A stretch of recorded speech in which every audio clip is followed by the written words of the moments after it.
we are going to start on 10.6, which this one is actually dividing polynomials.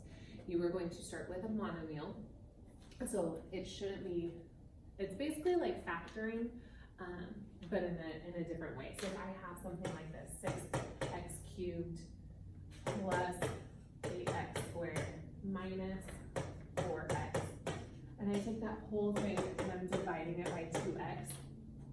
All I'm saying is this term, this trinomial, I'm dividing it by 2x, so I'm saying how many times does it go into each term? So I'm going to simplify each one. This would become 3, 6 divided by 2, and then x cubed divided by x, 3x squared. Then I work with the next one, so it's a plus 4. There's 1x there, x squared over x. And then I do minus 4 divided by 2 is 2, and the x's cancel out. So there is our trinomial when we divide by monomial. So that's the first step. We're just taking each term and dividing it by this 2x, each term, okay? Let's try one more like that, and then we'll make it a little bit harder. So let's say I have 6x cubed plus 2x minus 15. And I'm gonna do this divided by, oops, this does not look like divided by 6x.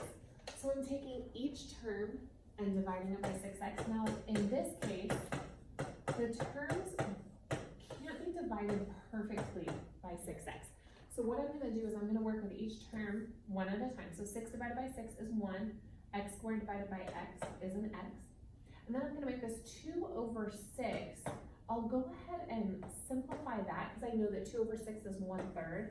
And then the x's still cancel out. And then I have minus, and I have 15 over 6x. Let's go ahead and write it like that. And what's going to happen is I'm now going to simplify what I can. I know I can take a 3 out of both of those. So this would become a 5 and that would become a 2. So once I work out each term, it's going to be x plus 1/3 minus, and I'll have 5 over what I'm left with there on bottom, 2x. So it doesn't have to come out perfectly.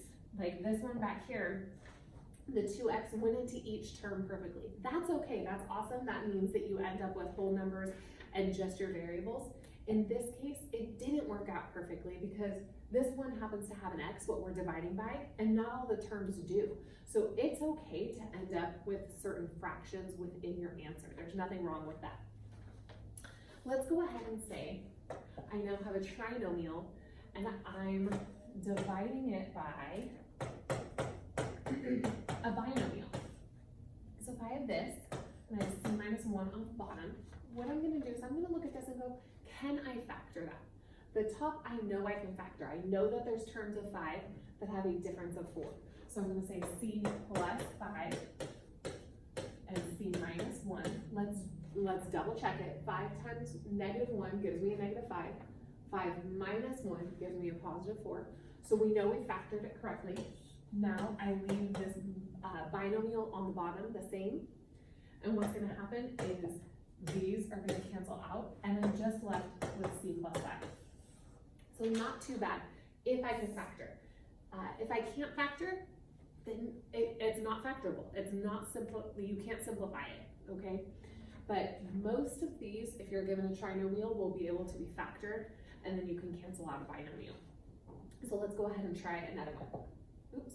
Let's say I have b squared minus 49, and it's over b plus 7. Well, look at this. This is a binomial. This is a binomial. This happens to be a difference of squares, though. So what I can do is I can make this b minus 7 times b plus 7. I'm left with that b plus 7 on the bottom. Now, when I'm simplifying, the b plus 7's cancel out, and I only have, it's a daisy. That's fine, you guys miss me, I know. Then I have b minus 7 left all by itself, okay? So far, so good. Let's take it a step further, okay? Let's say I'm asked to use long division. So now when I have something like this, 840, and I I divide it by 2. Do you remember this long division? You go 2 goes into 8 4 times. 4 times 2 is 8. I subtract, bring down the 4. 2 goes into 4 2 times. Then I multiply it, I subtract, break down the zeros. 2 goes into 0 0 times. Then I get an answer, right? Okay, so let's say I'm doing the same thing, but I have a trinomial on the inside, and then I have a binomial on the outside. It's long division, just like you've done before. You've done this since like 4th or 5th grade. I believe in you, I know you can do it. What we're gonna do is we wanna look at just the first terms. That's really all we care about when we're multiplying. X goes into x squared, x times x is x squared. But now I also have to say 2 times x. Okay, then I subtract those terms. Those cancel out. 3x minus 2x is x. I bring down the plus 2. Again, I just look at that first term when I'm dividing. X goes into x 1 time, and it's a positive 1. 1 times x is x. 1 times 2 is a positive 2. Then when I subtract, they should cancel out, and I'm left with 0. Okay, we just did long division with trinomials and binomials. Let's try one more.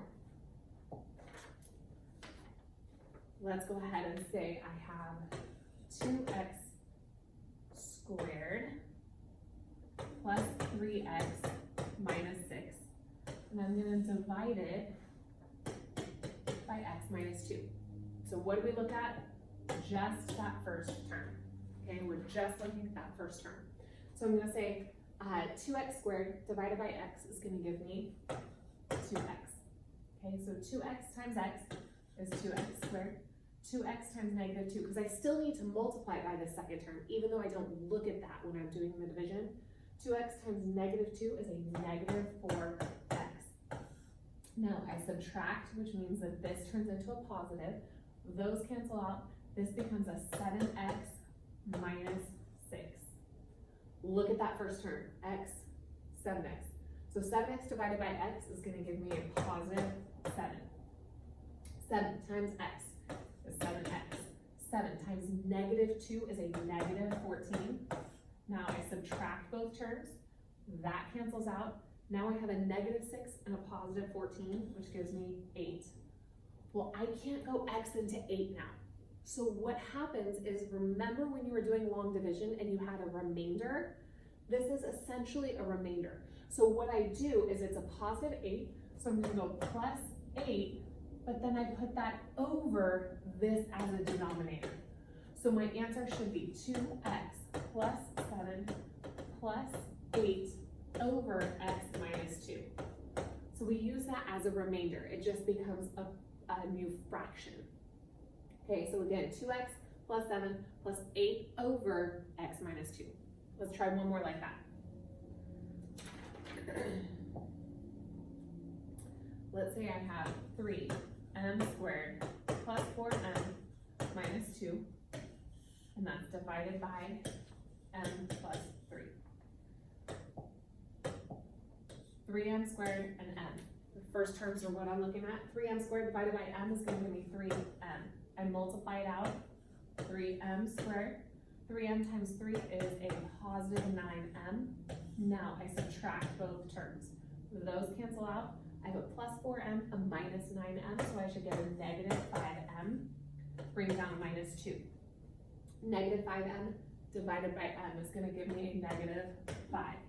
When I multiply those two together, I should get a negative 5m again. Negative 5 times 3 is going to give me a negative 15. Now, I subtract that, which means that both of the symbols change. Those will cancel out. Now I have a negative 2 and a positive 15, so I get a 13 there. M cannot go into 13. So what happens here is that becomes my remainder, and it's 13 over m plus 3. So if we're rewriting our answer, it's 3m minus 5 plus 13 over my numerator, right here, m plus 3. Okay, so there is my solution. The last little thing here is, if you have noticed, these go in a descending order. what goes inside of the bracket of the long division goes in descending order. Now, let's say I have something like this, where it says 4p minus 1 plus 4p cubed. Well, I'm going to use exactly what they put here. So it's minus 2p cubed, or plus 2p cubed divided by p plus 1. Now, here's the thing. Number one, this is not in descending order. So it's not in descending order, we have to put it that way. So I'm going to start with 2p cubed. Then I actually need a p squared. I don't have one, so I'm going to make it a placeholder and just say 0p squared. There's nothing wrong with putting that there. It means that I don't have a p squared, but I have to create one because it has to be in perfect descending order. So I'm going to have 2p cubed plus 0p squared plus 4p minus 1. Now I can take that and I can divide it by this p plus 1. Okay? So when I do that, now we're going to do exactly what we did before. 2p cubed, I get a 2p squared. We'll multiply that out, I get 2p cubed. Multiply here, I get plus 2p squared. Now I subtract each term. Those will cancel out. I will now have a p squared. It ends up as a negative 2p squared. Now I bring down that plus 4p, and I'm doing the exact same work as I did before. Okay, so I have negative 2p squared divided by p is going to give me a negative 2p. Now I get a negative 2p squared minus 2p, subtract, which means that I change the symbols, those will cancel out. I'm going to get a 6p here, minus 1, I'm going to bring that 1 down, okay? 6p divided by p is going to give me a plus 6. 6 times p, let's go ahead and we'll shrink this a little bit so that I have enough room. 6 times p is 6p. 6 times 1 is plus 6. Now I subtract both terms. Those will cancel out. I'll end up with a negative 7. Now, p cannot go into negative 7, so at this point, I now have the ability to do what? Use it as a remainder. Okay, so I have 2p squared minus 2p plus 6 minus 7 over, and I use this as my denominator. So again, 2p squared minus 2p plus 6 minus 7 over p plus 1. That's as hard as it's going to get. I'm sure you'll have questions on this one. That is okay. Send me pictures as you're doing it. We'll go through it together. If I have to put you all on a video call, we'll do it. We'll make this happen. I don't want this to be too much of a stress for you guys. I believe in you. I know you can do it. I miss you. I hope that you are surviving without me. I believe that you can. But we'll get through this together. Okay? Talk to you soon.